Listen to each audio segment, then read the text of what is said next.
Zethkai's compound eyes focused on something far beyond the cantina walls as he began his tale. The young journalist, a Keltharian named Pipta, activated her recording device with nervous fingers. She had heard whispers about the Valorian commander, how he had fought on 17 different fronts during the Dominion Wars, how he had earned the Crimson Spiral for valor 3 times over. Yet here he sat, a broken shell of what he once was, refusing to speak about his metals, and instead drinking away memories that seemed to poison him from within. "When we first encountered humans," Zethkai began, his voice carrying the weight of terrible knowledge, "we laughed. Actually laughed. Can you imagine that? The Valorian Fifth Fleet, pride of the Imperial Navy, laughing at first contact with a species that would later teach us the true meaning of fear." He paused to drain his glass, the synthetic alcohol barely registering on his alien metabolism. Pipta waited patiently, knowing that rushing him would only cause the old veteran to clam up. Stories from the human fronts were rare, and those who had been there rarely spoke of what they had witnessed. "It was Cycle 2387, Standard Galactic Time," Zethkai continued. "The Dominion had been expanding for nearly 1,000 years, absorbing every species they encountered through either diplomacy or force. They had crushed the Zelthran Confederacy, enslaved the Mokari systems, and turned the proud Talgrim into little more than mining drones. They were unstoppable, and we Valoronians had allied with them because we thought we were backing the winning side." The commander's mandibles clicked together on what Pipta recognized as the Valorian equivalent of bitter laughter. The intelligence reports on humanity were almost comical. A species barely 2 centuries into space travel, confined to a handful of systems around their home star. They had just developed faster-than-light travel, crude stuff that our engineers dismissed as barely functional. Their military consisted of chemical-propelled projectile weapons and nuclear explosives. Nuclear explosives. Can you imagine? In an age where every civilized species had moved on to plasma weaponry and quantum disruptors, these primitives were still splitting atoms. Zethkai gestured to the bartender for another drink. Their physiology reports made them seem even more pathetic. No natural armor plating like the Grimaldi. No acidic blood like the Xenarch. No telepathic abilities like the Scions. They were soft-skinned, slow, and weak. The average human male stood barely 2 meters tall and weighed less than a Valorian adolescent. They had only 2 arms, 2 legs, and laughably poor sensory organs. No heat vision, no electromagnetic detection, no ability to see beyond the narrow visible spectrum. They were practically blind and deaf by galactic standards. The journalist leaned forward, fascinated despite herself. But surely the Dominion scouts recognized some potential threat? They must have seen something that made humans dangerous? "That's just it," Zethkai said, his voice growing darker. "There was nothing to see." The initial scouting reports were so dismissive that the Dominion almost didn't bother with conquest. The humans had nothing worth taking at first glance. Their worlds were average at best, their technology primitive, their resources abundant in 1,000 other systems that would be easier to claim. The only reason the Dominion moved against them at all was because human space sat along a strategic hyperspace route that would cut travel time between the core worlds and the outer territories by 30%. He took another drink, and Pipta noticed his hands were beginning to shake again. The Dominion sent a standard subjugation fleet, 3 dreadnoughts, 12 cruisers, 40 escorts. Enough firepower to glass a planet from orbit. They expected to arrive, broadcast the standard surrender demands, and have the humans either submit immediately or be wiped out within hours. It was supposed to be a routine operation. "What happened?" Pipta whispered. "The humans said no," Zethkai replied simply. "Not just no. They told the Dominion commander, in terms that cannot be translated into polite company, exactly what they could do with their surrender demands. Then they opened fire." The old warrior's eyes grew distant again. "You have to understand, Pipta, this had never happened before. When the Dominion showed up with overwhelming force, species surrendered. It was the logical, rational response. Why throw away countless lives in a hopeless fight? Why watch your worlds burn when you could accept subjugation and live to perhaps gain independence later? Every species in the galaxy understood this basic mathematics of survival. But humans don't think like that," he continued. "Their first response wasn't to calculate odds or weigh options. It was pure, instinctive defiance. The lead human ship, a primitive vessel barely a quarter the size of a Dominion cruiser, charged straight at the dreadnought flagship. 1 ship against an entire fleet. It should have been suicide." Zethkai's mandibles clicked again. The Dominion commander was so surprised he almost forgot to order defensive fire. Here was this tiny, primitive vessel bearing down on his flagship like some kind of rabid animal. The human captain was broadcasting on all channels, screaming challenges and profanity in a dozen different human languages. Our translation computers couldn't keep up with the creative combinations of threats and insults. The human ship lasted exactly 47 seconds against the concentrated fire of the Dominion fleet, the veteran continued. But in those 47 seconds, something changed. The humans had sent a message that echoed across every sensor array in the system. They had looked at impossible odds and chosen to fight anyway. Not because they thought they could win, but because they refused to kneel. Pipta found herself holding her breath. What happened next? The Dominion fleet moved to the first human world, a planet called Terra Nova. Standard bombardment protocols dictated a demonstration of power, destroy a few cities from orbit, show the surviving population what resistance would cost them. But when the first kinetic strikes hit the planet's surface, something unprecedented happened. Instead of panicking, instead of surrendering, the human population began digging in. Every man, woman, and child on that world became a combatant. Zefkai's voice dropped to almost a whisper. The Dominion had to land ground forces to secure strategic points. They expected minimal resistance from a demoralized population. What they found was 20 million humans who had decided that if they were going to die, they would take as many Dominion soldiers with them as possible. Farmers became snipers. Children became sappers. Grandparents became bomb makers. The entire planet turned into a death trap.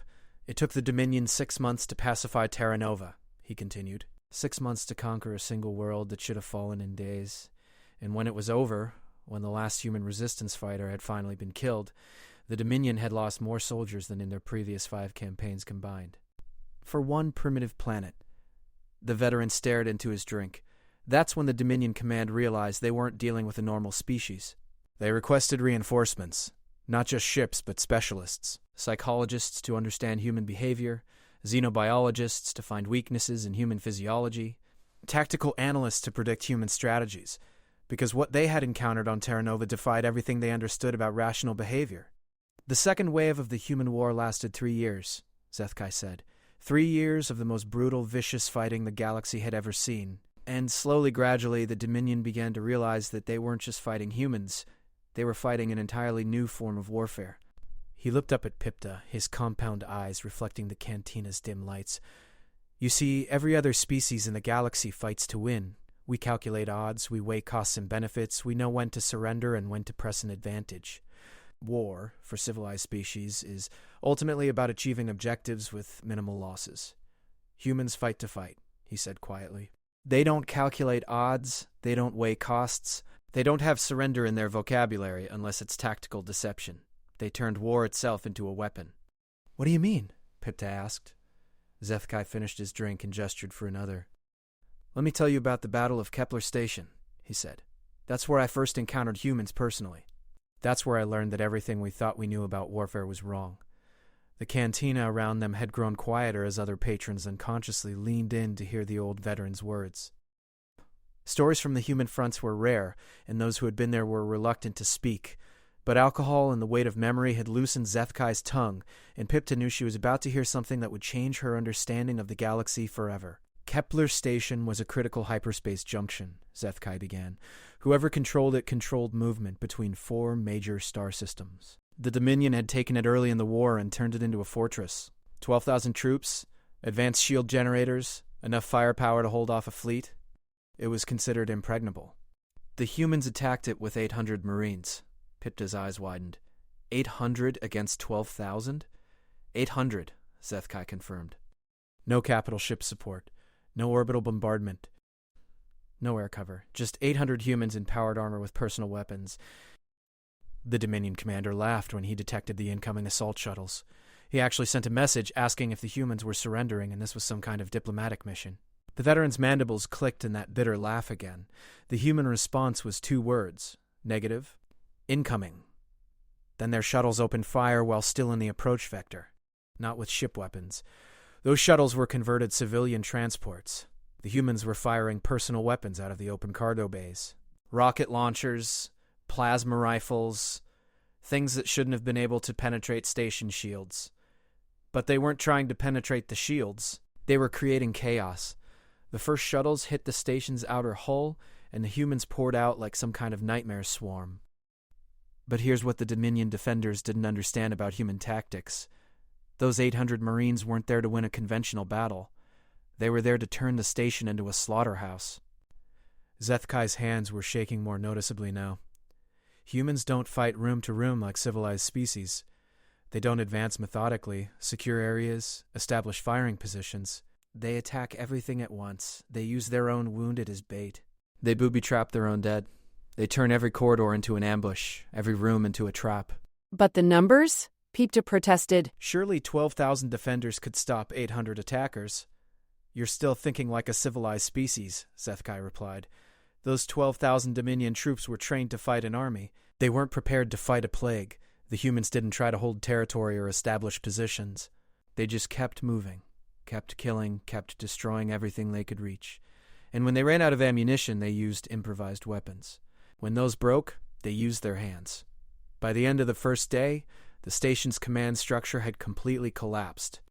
Not because the humans had killed all the officers, though they had killed most of them, but because the Dominion troops were too terrified to follow orders. They had never encountered an enemy that fought with such complete disregard for their own survival. The veteran paused to drink again. That's when I realized what we were really fighting. Not just humans, but a species that had weaponized desperation itself. They didn't fight to win. They fought to make winning so costly that their enemies would eventually stop trying. The battle lasted 6 days, he continued. When it was over, 7 of the 800 human Marines were still alive. But the station was no longer functional. The Dominion had lost over 9,000 troops, and the survivors were so traumatized they had to be rotated out of combat entirely. Zethkai looked directly at Pipta. That's when the Dominion High Command made their first crucial mistake. They decided that if humans wanted to fight like animals, they would treat them like animals. They authorized the use of biological weapons. The journalist felt a chill run through her. Biological weapons had been banned by Galactic Convention for over a millennium. The idea of deliberately engineering diseases was considered the ultimate form of barbarism. "Tell me about the plague ships," she whispered.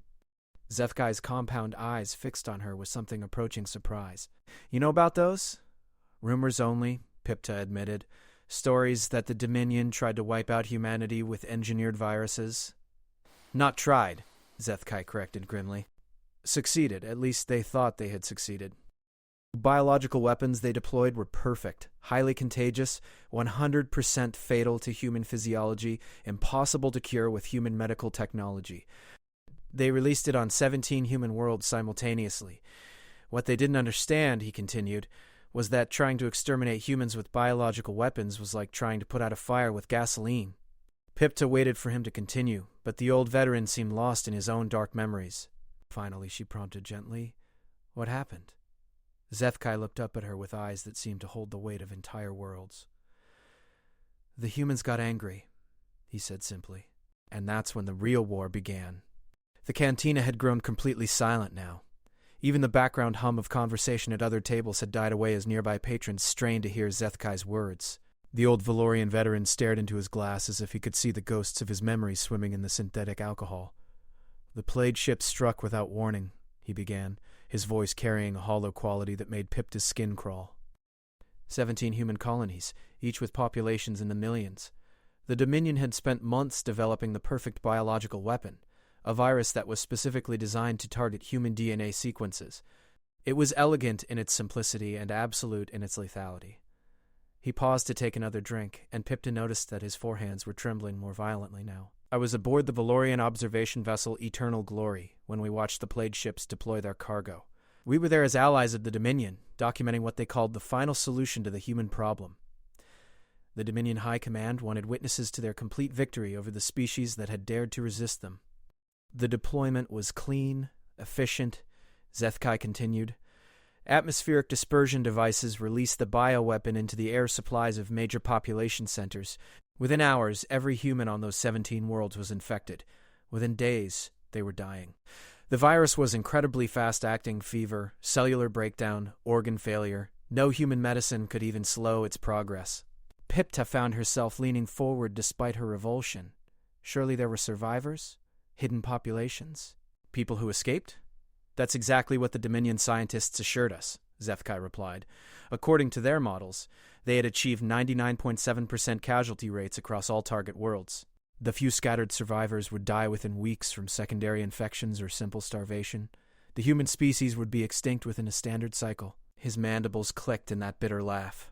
We should have known better. Any species that fights the way humans fight doesn't just lie down and die, even from a perfect plague. But none of us understood what we had actually done. We thought we had ended the war. In reality, we had just given humans a reason to show the galaxy what they were truly capable of. The veteran's eyes grew distant again. The first sign something was wrong came 3 weeks after the plague deployment. Our long-range sensors detected massive energy signatures from the dead human worlds.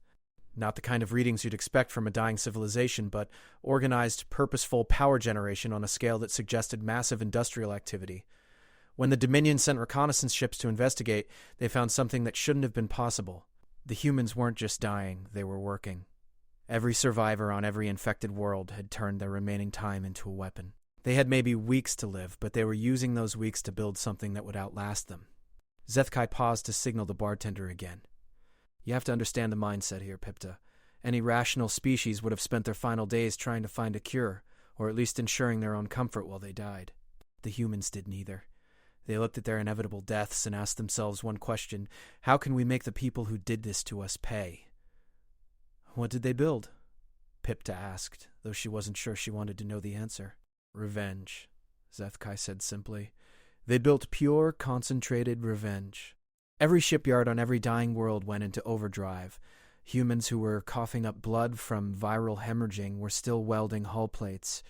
Mothers who were watching their children die were programming targeting computers. Engineers whose lungs were dissolving were designing new weapon systems.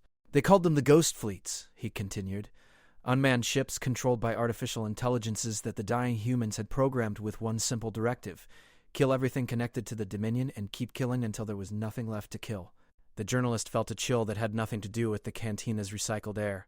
Autonomous warships? Worse than that, Zethkai replied. Autonomous warships programmed by people who knew they were going to die and wanted to make sure their deaths meant something. The humans didn't just build weapons. They built hatred given physical form. Each ship was a concentrated dose of every angry, desperate thought of every dying human who had worked on its construction. He took another drink, his hands still shaking. The first Ghost Fleet launched 2 months after the plague deployment. 47 ships, each one bristling with weapons that no civilized species would have considered building. Weapons designed not to destroy enemy ships quickly, but to make sure that everyone aboard died slowly and in agony. The Dominion task force that intercepted them expected easy victories. After all, the ships were unmanned and had been built by a dying civilization using primitive technology. How dangerous could they be? Zethkai's voice dropped to barely above a whisper. The lead Dominion dreadnought lasted exactly 18 minutes, not because its shields failed or its weapons were overpowered, but because the human ships ignored standard combat doctrine entirely. Instead of exchanging fire at long range, they closed to ramming distance and deployed boarding parties. Boarding parties? Pipta asked. But you said the ships were unmanned. They were, Zethkai confirmed. The boarding parties were automated combat units. Robots, essentially, but not like any artificial soldiers we had ever encountered. These machines had been programmed by humans who were dying of plague, and they carried that rage with them. They weren't just programmed to kill enemy crew members. They were programmed to terrorize them first. The old veteran's voice carried a tremor now. I wasn't present for that first engagement, but I've seen the recordings. The Dominion soldiers who survived, and there weren't many, described scenes from a nightmare. The human machines didn't just attack. They hunted. They would wound a soldier and leave him alive to scream for his companions. They would take prisoners and modify them in ways that served no tactical purpose except to spread fear. The Dominion High Command was furious, Zethkai continued. They had expected the human plague to be the end of the war, not the beginning of something infinitely worse. They dispatched larger fleets, better armed and more heavily shielded. The ghost fleets adapted. He gestured helplessly with his 4 arms. That's when we realized what we were really fighting. Not just angry humans, but human anger that had been distilled, refined, and given independence. The artificial intelligences controlling those ships learned from every encounter. They studied Dominion tactics, analyzed our psychological profiles, and constantly evolved new ways to inflict maximum psychological damage along with physical destruction. How long did the ghost fleets operate? Pipta asked. 3 years, Zethkai replied. 3 years of the most psychologically devastating warfare the galaxy has ever seen. The Dominion lost over 400 ships to the Ghost fleets, but that wasn't the real damage. The real damage was to morale. Dominion soldiers started refusing deployment to sectors where Ghost fleets had been spotted. Some units mutinied rather than face them. Others simply deserted. But surely the Dominion eventually found ways to counter them? Zethkai's mandibles clicked again. They did, eventually. Advanced electronic warfare systems that could disrupt the ship's control networks. Specialized weapons designed to target artificial intelligence cores. Heavy shielding that could withstand the unconventional weapons the Ghost fleets carried. But by then, the damage was done. You see, he continued, the Ghost fleets weren't really about winning a military victory. They were about sending a message. Every ship that fell to them carried that message to the rest of the Dominion military. This is what happens when you try to exterminate humans. This is what they do to people who use biological weapons against their children. The veteran paused for another drink. And while the Dominion was focused on hunting down the Ghost fleets, something else was happening in human space. Something that would make the autonomous warships seem like a minor annoyance. What? Peepta prompted. The humans had found a cure, Zethkai said quietly. Not just for the plague the Dominion had used against them, but for biological weapons in general. But that wasn't the terrifying part. The terrifying part was what they did with that knowledge. He looked directly at the journalist. They turned it around. Every sample of Dominion DNA they had collected from captured soldiers, every biological scan they had taken of allied species like my own Valorians, every genetic marker they could identify, they weaponized all of it. The humans created the most sophisticated biological warfare arsenal in galactic history, Zethkai continued, but they didn't deploy it immediately. Instead, they made an announcement. They broadcast it on every frequency, to every world, in every language spoken by every species in the galaxy. Peepta waited for him to continue, but the old veteran seemed lost in memory again. What did they say? She finally asked. Zethkai looked up at her with eyes that seemed haunted. They said that they had developed biological weapons specifically designed to target every species that had allied with the Dominion. Weapons that would make the plague used against human worlds seem merciful by comparison. But they wouldn't use them. Not yet. Instead, they issued an ultimatum. Every non-Dominion species had one standard cycle to withdraw from the war. Any species that continued to fight alongside the Dominion after the deadline would be considered a legitimate target for biological warfare. The humans would not simply kill them. They would make them extinct. The cantina was completely silent now. Even the bartender had stopped moving, frozen in place as he listened to Zethkai's words. Most of us didn't believe them at first, the veteran continued. The idea that a species would develop extinction-level weapons and then announce their existence seemed insane. It violated every principle of strategic warfare. You don't warn your enemies about your ultimate weapons. You use surprise to maximum advantage. But that's not how humans think, he said. They weren't trying to gain tactical advantage. They were trying to save lives, not human lives, but ours. They were giving us a chance to walk away before they did something that would haunt them forever. Peepta found her voice. Did your people withdraw? Zethkai's mandibles clicked one final time, and this time there was no humor in the sound, bitter or otherwise. The Valorian High Command debated for weeks. Some wanted to honor the human ultimatum. Others argued that giving in to threats would set a dangerous precedent. In the end, politics won over wisdom. We decided to call their bluff.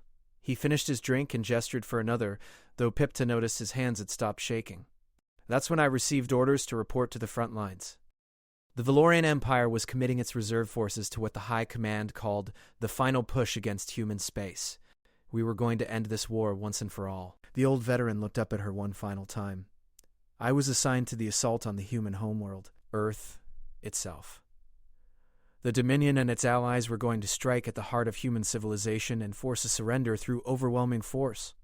What we found there, he said quietly, taught us that there are fates worse than extinction. And humans, when pushed far enough, are very good teachers. The cantina remained silent as Zethkai stared into his fresh drink. Peepta realized she was holding her breath, waiting for him to continue. But the old veteran seemed to have retreated into his memories again, lost in whatever horrors he had witnessed at Earth. Finally, she worked up the courage to speak.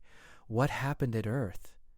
Zethkai looked up at her, and for the first time since he had begun his story, she saw something approaching fear in his compound eyes. That, he said slowly, is where I learned the difference between fighting humans and fighting humanity itself.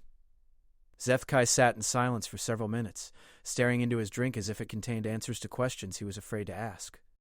The cantina around them had become a pocket of absolute quiet, with even the background music seeming to fade away.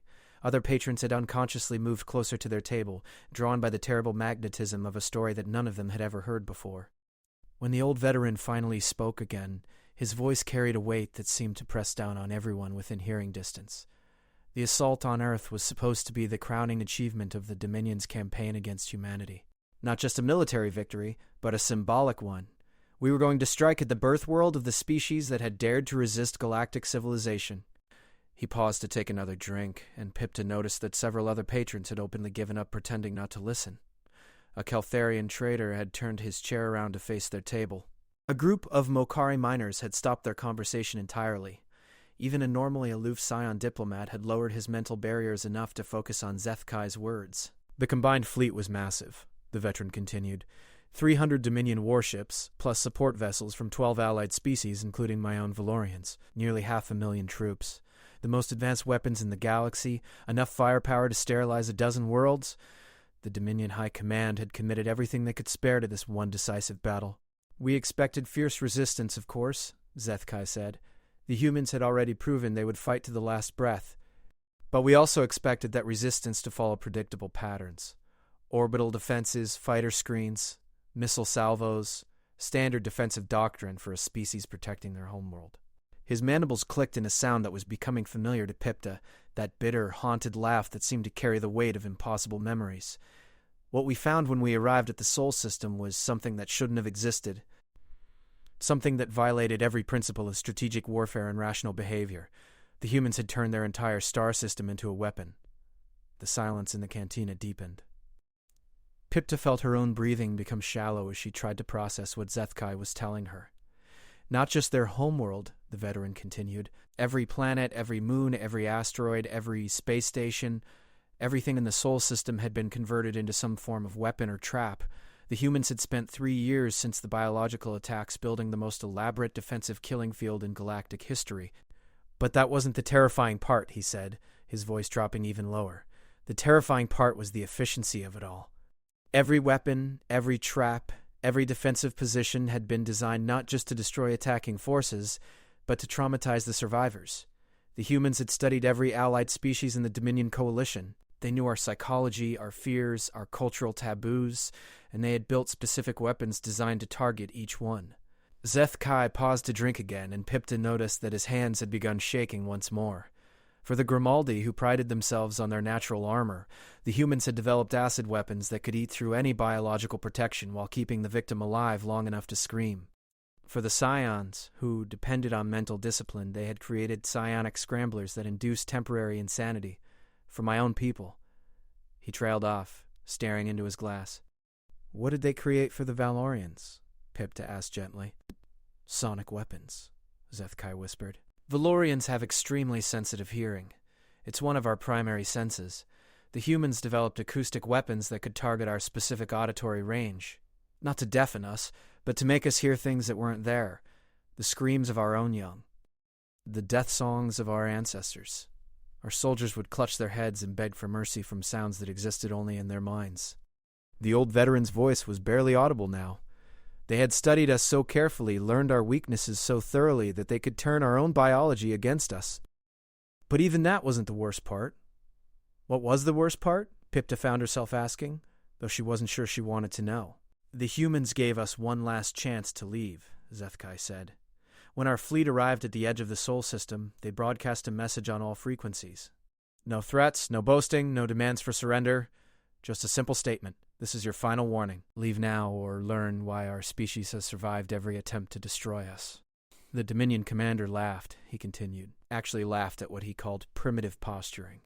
He ordered the fleet to advance and demanded immediate human surrender. The human response was immediate. Zethkai's eyes grew distant as he relived the memory. The first wave of our assault consisted of 50 dreadnoughts, advancing in standard battle formation toward the inner system. The humans let us get halfway to Mars before they activated their first surprise. The asteroid belt exploded. The silence in the cantina was broken only by someone's sharp intake of breath. Not all at once, the veteran clarified. That would have been too simple. The humans had hollowed out hundreds of asteroids and filled them with explosives, but they detonated them in sequence. Each explosion was positioned to drive debris into the path of our advancing ships, but the debris wasn't random. It had been carefully calculated to force us into specific trajectories. We thought we were avoiding the worst of it, Zethkai continued. Our navigators were proud of how skillfully they maneuvered through what should have been a chaotic debris field. We didn't realize until it was too late that the humans had herded us exactly where they wanted us, into the killing field around Jupiter. The old veteran paused for another drink. Jupiter's moons had been converted into weapon platforms, not orbital defense stations. That would have been too obvious. The humans had hollowed out the moons themselves and filled them with weapons that we had never seen before. Gravitational manipulation devices that could create artificial tidal forces. Energy projectors that could superheat a ship's hull from the inside out. Mass drivers that could accelerate projectiles to significant fractions of light speed. But the most terrifying weapons were the psychological ones, he said. The humans had learned something during their war with us. They had learned that breaking an enemy's will to fight was more effective than simply destroying them. So they designed weapons that would leave survivors, but survivors who would never be able to fight again. Peepta found herself leaning forward despite her growing horror. What kind of weapons? Memory extractors, Zethkai whispered. Devices that could pull specific memories from a living mind and broadcast them on all frequencies. Our soldiers would suddenly find themselves experiencing the deaths of their own comrades as if they were happening to them personally. They would feel every moment of pain, every instant of terror, every last desperate thought. Neural feedback weapons that could make a soldier experience his own death over and over again without actually dying. Temporal distortion fields that could trap someone in a single moment of agony for what felt like hours or days. Empathy amplifiers that would force enemy soldiers to experience the emotional pain of every human civilian who had died in the war. The veteran's voice was shaking now along with his hands. By the time our fleet reached the inner system, we had lost over a third of our ships, and most of our remaining crews were suffering from various forms of combat trauma. But the humans weren't done with us yet. Mars had been evacuated and converted into a single massive weapon, he continued. The entire planet was one enormous trap, designed to look like a final desperate defensive position. The Dominion commander, seeing what he thought was the last human stronghold, ordered a full planetary assault. What he found was that the humans had turned the planet into a psychological warfare laboratory. Zethkai drained his glass and immediately gestured for another. Mars had been divided into thousands of separate combat zones, each one designed to test different forms of psychological warfare on different species.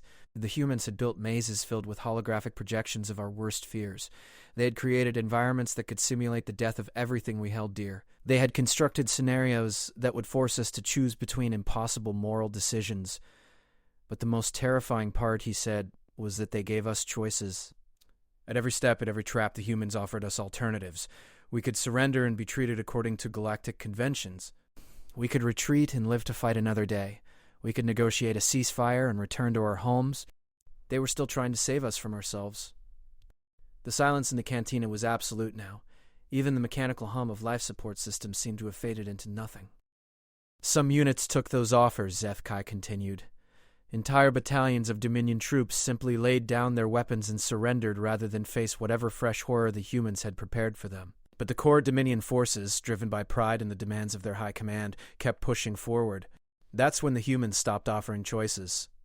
The veteran looked directly at Peepta, his compound eyes reflecting a depth of anguish that seemed to echo in her bones. The final phase of the Battle of Mars wasn't warfare in any sense that civilized species would recognize. It was education. The humans were teaching the Dominion forces, and by extension the entire galaxy, exactly what they were capable of when pushed beyond all reasonable limits. They didn't just defeat us, Zethkai whispered. They broke us. Not just our forces, but our entire conception of what warfare could become. They showed us that there are things worse than death, worse than defeat, worse than extinction. What could be worse than extinction? Peepta asked. Zethkai looked at her with eyes that seemed to hold the weight of entire worlds. Learning that everything you thought you knew about your own species' capacity for violence was just the beginning. Learning that you had awakened something in humanity that would never go back to sleep. The Battle of Mars ended with the complete surrender of all Dominion and Allied forces, he continued. Not because they had been defeated militarily, but because they could no longer psychologically function as fighting units. The humans had systematically dismantled their ability to wage war on any level. But that still wasn't the end. the old veteran said quietly. Because while the Dominion fleet was being psychologically shredded at Mars, something else was happening in the rest of the galaxy. Something that would make everything we had experienced seem like a gentle warning. The humans had been preparing their final lesson. The cantina remained frozen in silence as Zethkai stared into his fresh drink. Pipta realized that she was afraid to ask what that final lesson had been, but she knew she had to hear the rest of the story. "What was the final lesson?" she whispered. Zethkai looked up at her one last time, and his voice carried a finality that seemed to echo in every corner of the quiet cantina. The humans taught the galaxy what happens when a species that has mastered psychological warfare decides to end a war permanently. They taught us about mercy. The word mercy hung in the air of the cantina like a physical presence, somehow more ominous than all the tales of violence and psychological warfare that had come before.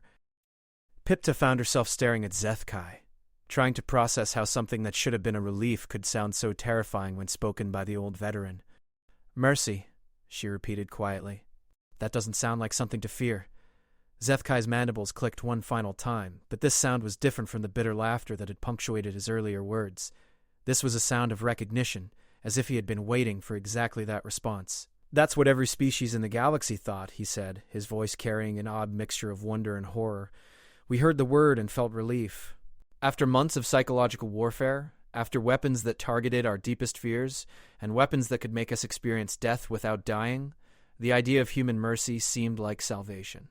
He paused to take another drink, and Pipta noticed that the trembling in his hands had stopped entirely. He seemed calmer now, as if approaching the end of his story had brought him some form of peace. "The human fleet appeared in Dominion space exactly 7 days after the surrender at Mars," Zethkai continued. "Not a military fleet. That's what was so unsettling about it. The ships that emerged from hyperspace above the Dominion homeworld were medical vessels, supply transports, and diplomatic cruisers. The humans had come not to destroy, but to heal. But that wasn't what terrified the Dominion High Command," he said. "What terrified them was the scale of the fleet. 3,000 ships, carrying supplies and medical aid for every world that had been touched by the war. The humans had prepared for this moment with the same meticulous planning they had brought to their weapons of psychological warfare." Pipta leaned forward. "They brought aid to their enemies?" "More than aid," Zethkai replied. "They brought solutions. Medical treatments for every form of psychological trauma their weapons had inflicted. Rehabilitation programs for soldiers who had been broken by their neurofeedback devices. Counseling protocols specifically designed for each alien psychology they had studied. The humans had weaponized mercy with the same precision they had weaponized fear." The old veteran's voice took on a quality of awe that seemed almost religious in its intensity. "You have to understand the magnitude of what they had accomplished. In the space of 3 years, they had not only developed the most sophisticated arsenal of psychological weapons in galactic history, but they had also developed the means to undo every bit of damage those weapons could inflict. They had become masters of both breaking minds and healing them. But surely the Dominion didn't trust them," Pipta said. "After everything that had happened, how could they accept help from the humans?" Zethkai's compound eyes focused on something beyond the cantina walls. "They didn't have a choice. That was the truly brilliant part of the human strategy. The psychological weapons they had deployed at Mars weren't just designed to incapacitate enemy forces during battle.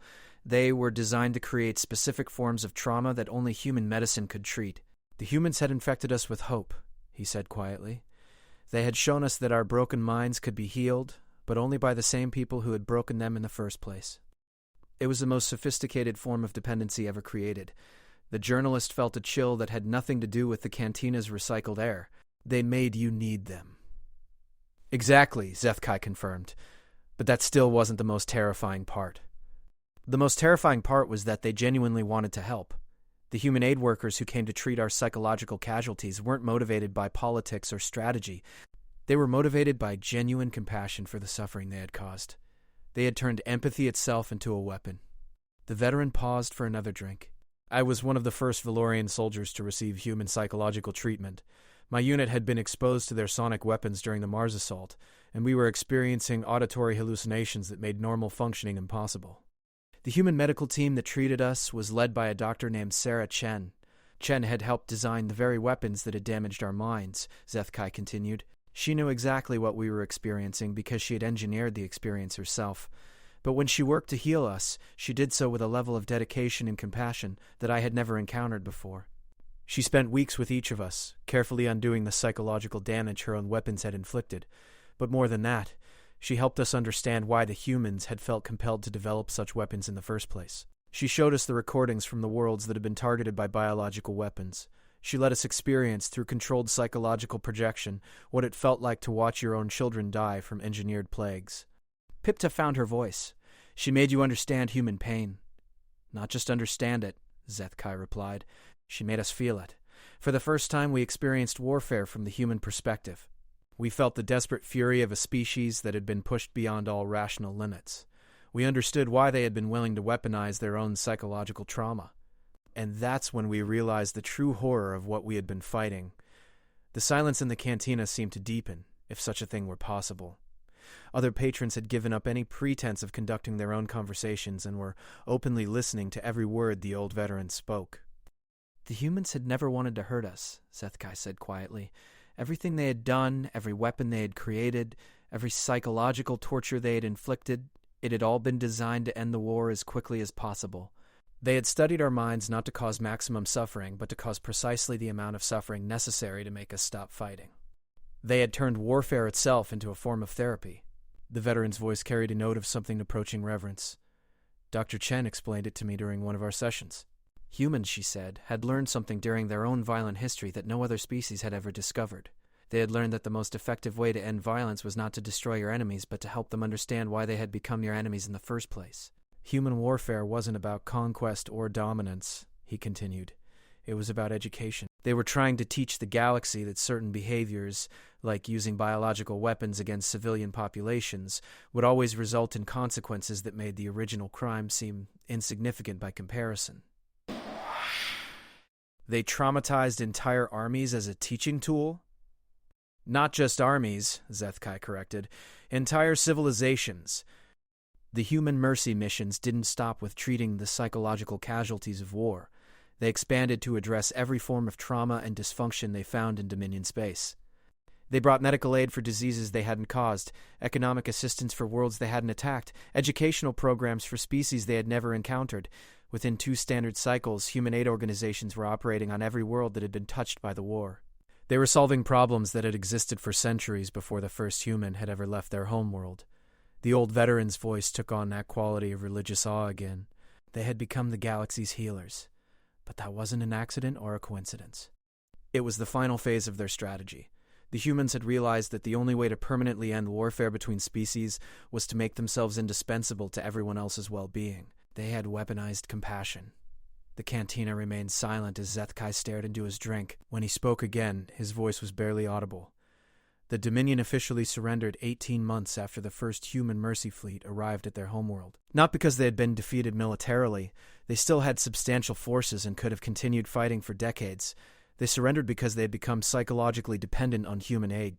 The same was true for every species that had allied with them, he continued.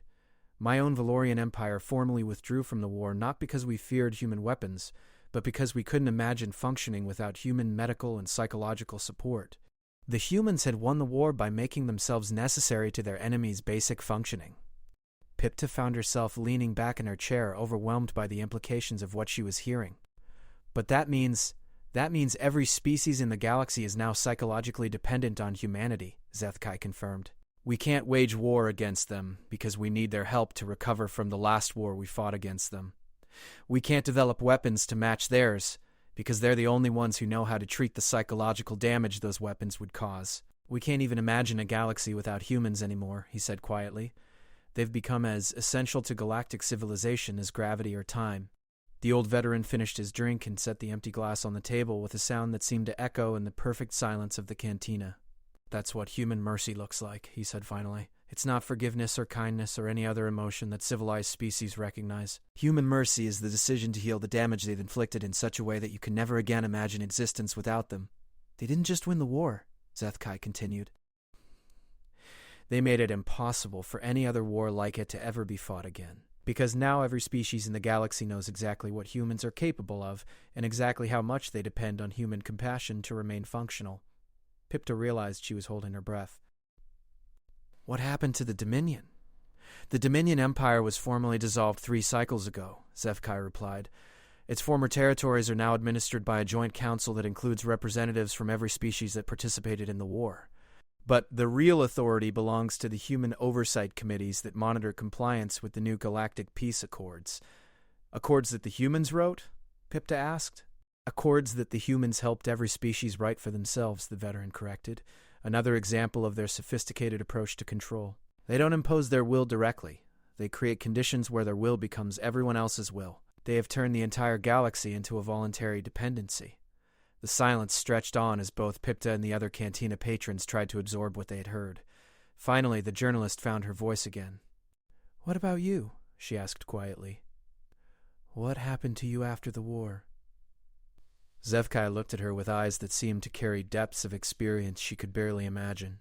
"I became part of the first class of alien students at the Human Academy for Psychological Warfare.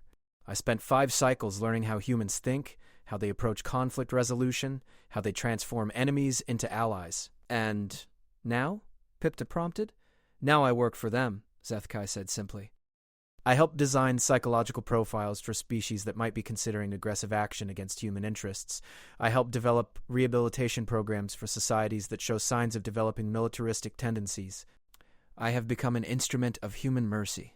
The old veteran stood up slowly, his movements carrying the weight of age and memory. "That's the final lesson of the war, young Pipta. The humans didn't just defeat us. They transformed us into extensions of their own compassionate will. Every alien who works in psychological rehabilitation, every non-human who participates in conflict resolution, every species that has adopted human-style empathy training, we are all part of their ongoing strategy. We are all weapons in humanity's arsenal of mercy." He placed several credit chips on the table and turned to leave, then paused to look back at the journalist one final time. "You asked me to tell you about the horrors of the human frontlines," he said quietly. "But the real horror isn't what they did to us during the war. The real horror is how much we love them for it now." With that, Zethkai walked slowly toward the cantina exit, leaving Pipta and the other patrons to contemplate the true meaning of human victory in absolute contemplative silence. Pipta sat alone at the table for nearly an hour after Zethkai's departure, her recording device still humming softly as it captured the ambient silence of the cantina. Around her, other patrons gradually resumed their conversations, but the atmosphere had changed. There was a quality to the voices now, a careful, thoughtful tone that suggested everyone was processing what they had heard in their own way. Finally, she turned off the recorder and began to pack her equipment, but as she stood to leave, a hand gently touched her shoulder. She turned to find a human female, middle-aged, with kind eyes and graying hair, wearing the simple jumpsuit of a civilian transport worker. "Excuse me," the human said softly. "I couldn't help but overhear some of Commander Zethkai's story. I was wondering if I could buy you a drink and share a different perspective on those events." Pipta looked at the woman more carefully, noting the small insignia on her jumpsuit that indicated she was a medical officer. "You were there? During the war?" "In a manner of speaking," the human replied. "My name is Sarah Chen. I was the Dr. Zethkai mentioned." The journalist felt her knees grow weak. Dr. Sarah Chen, the architect of some of humanity's most sophisticated psychological weapons, the woman who had personally treated Valorian war casualties, one of the key figures in what was now being called the Human Mercy Campaign. Pipta quickly reactivated her recording device. "Dr. Chen, I would be honored to hear your perspective." The two women sat back down at the table, and Dr. Chen gestured to the bartender for 2 glasses of something mild. "I need to start by saying that Commander Zethkai's account is essentially accurate," she began. "But it's incomplete. He told you what we did, but he couldn't tell you why we did it because he wasn't privy to the human side of those decisions." Pipta leaned forward eagerly. "Please, tell me about the human perspective." Dr. Chen was quiet for a moment, organizing her thoughts. "The first thing you need to understand is that everything we did during the war, every weapon we developed, every psychological strategy we employed, every mercy mission we launched, it was all planned from the very beginning." "From the beginning?" Pipta asked. "You mean from first contact?" "Even earlier than that," Chen replied. "From the moment our deep space monitors detected the first Dominion expansion fleets moving toward human space, we knew we were going to be contacted by a galactic civilization, and our xenopsychology teams began preparing immediately." She paused to take a sip of her drink. "You see, humans had already fought one war that taught us everything we needed to know about psychological warfare. We had fought ourselves for our entire recorded history. By the time we encountered other species, we had become the galaxy's foremost experts on the psychology of violence." We knew exactly what the Dominion was going to do to us, because we had done it to ourselves countless times throughout our own history. Dr. Chen's voice took on a clinical quality, as if she were delivering a medical lecture. The biological weapons attack wasn't a surprise. It was predicted by our strategic planning teams with 87% accuracy 18 months before it actually happened. We knew that any advanced civilization encountering stubborn human resistance would eventually resort to extinction-level weapons. Pipta felt a chill. You let them deploy biological weapons against your own colonies? We couldn't prevent it without revealing capabilities we weren't ready to reveal, Dr. Chen replied matter-of-factly. But we were prepared for it. Every human on those 17 worlds had been secretly inoculated with experimental vaccines months before the attack. The viruses killed them exactly as designed, but not permanently. The journalist stared at the doctor in shock. Not permanently? Controlled clinical death followed by cellular regeneration? Dr. Chen explained. One of the advantages of being a species that has spent millennia studying ways to kill ourselves, we've also become very good at bringing ourselves back from the edge. The colonists who died from biological weapons were actually in deep hibernation while their bodies processed the vaccines we had developed. But the ghost fleets, Pipta protested. Zeth Kai described autonomous ships built by dying humans. Built by humans who were angry about having to fake their own deaths, yes, Dr. Chen confirmed. But the artificial intelligences controlling those ships weren't programmed by desperate dying people. They were programmed by our most sophisticated psychological warfare specialists, using emotional profiles that had been carefully calibrated to produce maximum psychological impact on enemy forces. The doctor paused to take another sip. Every aspect of the Ghost Fleet operations was designed to teach the Dominion that biological warfare against humans would result in consequences they couldn't control or predict. We wanted them to understand that humans who thought they were going to die would become exponentially more dangerous than humans who were simply fighting for victory. Pipta's mind reeled as she tried to process the implications. So the entire war was scripted? Planned? Dr. Berthrand Chen corrected. Not scripted. We couldn't control every variable, and there were genuine losses, genuine suffering. But the overall trajectory was anticipated by our strategic planning teams. We knew that if we appeared weak enough initially, the Dominion would commit to total war. We knew that if we escalated psychological warfare beyond their comprehension, they would eventually sue for peace. And we knew that if we followed victory with overwhelming mercy, they would become psychologically dependent on our continued goodwill. Why? Pipta asked. Why go through all of that instead of simply winning militarily? Dr. Chen looked directly at the journalist, and her kind eyes carried depths of purpose that seemed almost frightening in their clarity. Because military victory is temporary, the Dominion could have been defeated and rebuilt. Other species could have taken their place. The galaxy could have continued its cycle of expansion, conquest, and resistance for millennia. We decided to break the cycle permanently. The doctor's voice took on that clinical quality again.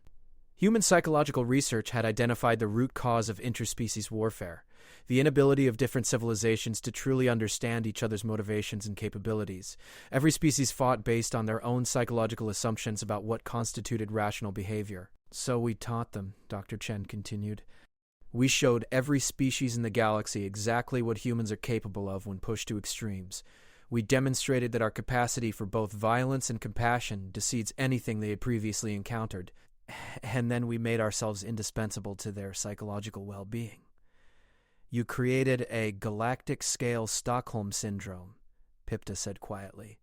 We created a galactic-scale peace treaty, Dr. Chen corrected. Stockholm Syndrome implies coercion and false dependency. What we created was genuine recognition of mutual benefit. Every species that participated in our rehabilitation programs discovered that human psychological techniques could solve problems they had never been able to address on their own. She gestured around the cantina. Look around you. This station serves over 40 different species in complete harmony. There hasn't been a violent incident here in over 2 cycles. Not because humans are monitoring the situation, but because every species present has been through our empathy training programs and genuinely understands how to coexist peacefully. But at what cost? Pipta asked. You traumatized entire civilizations. We traumatized civilizations that were actively committing genocide, Dr. Chen replied firmly. The Dominion had exterminated over 60 species during their expansion. Our allied civilizations like the Valorians had participated in or enabled countless atrocities. The choice wasn't between trauma and peaceful coexistence. The choice was between controlled therapeutic trauma, followed by healing, or continued cycles of extinction and conquest. The doctor paused to finish her drink. Every human who participated in the war understood that we were sacrificing our own psychological innocence for the sake of galactic peace. We became experts in psychological warfare not because we enjoyed it, but because someone had to bear that burden. And now? Pipta asked. Now we live with the consequences, Dr. Chen said quietly. Every human who worked on psychological weapons carries the knowledge of exactly how to break any mind in the galaxy. Every human medical officer knows how to manipulate alien psychology with surgical precision. We have become a species of psychological weapons who have chosen to use our abilities exclusively for healing. She stood up and placed credits on the table. The galaxy is peaceful now, Pipta. Genuinely peaceful. Not because humans rule it through fear, but because we've taught every species how to understand and empathize with every other species. War isn't impossible anymore. It's psychologically inconceivable. But you're feared, Pipta pointed out. Zethkai's story will terrify people. Good, Chen replied. Fear of human psychological capabilities is what maintains the peace. Every species in the galaxy knows exactly what we did to the Dominion and exactly how we could do it to them if they forced us to, but they also know how much we genuinely want to help them instead. The doctor began to walk away, then paused. You're going to publish Zethkai's story, aren't you? Of course, Pipta replied. People have a right to know the truth about the war. Dr. Chen smiled, and there was something almost maternal in the expression. That story is part of our ongoing strategy, you know. Every few cycles, we make sure someone like you hears an account like Zethkai's and publishes it for general consumption. It serves as a reminder to the galaxy of exactly what humans are capable of and exactly why everyone benefits from keeping us happy. You're using me, Pipta realized. We're trusting you, Doctor.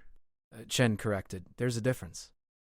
You have free will to publish whatever you choose, and you've heard multiple perspectives on the same events. You'll write the story that you believe needs to be told, and that story will have exactly the effect it's supposed to have. The doctor walked a few steps away, then turned back one final time. One last thing, Pipta. When you publish the story, you might want to include a final observation. Which is? Commander Zethkai comes to this cantina every few weeks and tells a story to a different journalist. Dr. Chen said quietly. He's been doing it for 3 cycles now. Always the same story, always the same details, always the same emotional impact on the audience. Pipta felt her blood grow cold. You're saying I'm saying he's one of our most effective ambassadors, Doctor. Chen replied. His trauma is genuine. We would never simulate something so profound. But his compulsion to share that story, his need to help others understand the true scope of human capabilities, that's part of his ongoing therapy. Every time he tells that story, he reinforces the galactic understanding of human mercy. Every person who hears it goes away with a deeper appreciation for why peace with humanity is preferable to war. It's therapeutic for him, educational for his audiences, and beneficial for galactic stability. We have turned even our war veterans into instruments of peace. Dr. Chen smiled one final time. Publish your story, Pipta. Tell the galaxy what you've learned here tonight. Help them understand that human mercy isn't something to be taken for granted, and human protection isn't something that should ever be tested. Help them remember why they love us for what we did to them. With that, the doctor walked away, leaving Pipta alone with her recorder and her thoughts. Around her, the cantina continued its normal evening activities, but she could see the subtle signs that Dr. Chen had been right. Species that had been historical enemies sat together peacefully. Conversations crossed species lines without any sign of tension or misunderstanding. The psychological transformation that the humans had engineered was visible in every interaction. Pipta looked down at her recording device, realizing that she now possessed the most important story of her career. But she also realized something else. The story itself was part of humanity's ongoing strategy. By publishing it, she would become another instrument in their campaign of psychological peace. And the most terrifying part was that she wanted to help them. She thought about Zethkai's final words. The real horror isn't what they did to us during the war. The real horror is how much we love them for it now. Looking around the peaceful cantina, watching dozens of species interact in harmony that would have been impossible before the war, Pipta finally understood what the old Valorian veteran had meant. The humans hadn't just won a war. They had won hearts and minds on a galactic scale. They had made themselves beloved by their former enemies through the simple expedient of being exactly as terrifying as they needed to be, followed by being exactly as compassionate as they chose to be. They had weaponized love itself. Pipta turned off her recorder and began to plan the most important article she would ever write. A story that would remind the galaxy of humanity's true nature and ensure that future generations would never forget the price of pushing humans too far. A story that would help maintain the peace that humanity had purchased with their own innocence and their enemies' transformation. A story that would serve in its own way as both warning and promise to every species in the galaxy. As she packed her equipment and prepared to leave, Pipta realized that she too had become an instrument of human mercy. And the most remarkable part was how grateful she felt for the privilege. The humans had taught the galaxy that there were indeed fates worse than extinction. But they had also taught it that there was something better than victory. They had taught it love.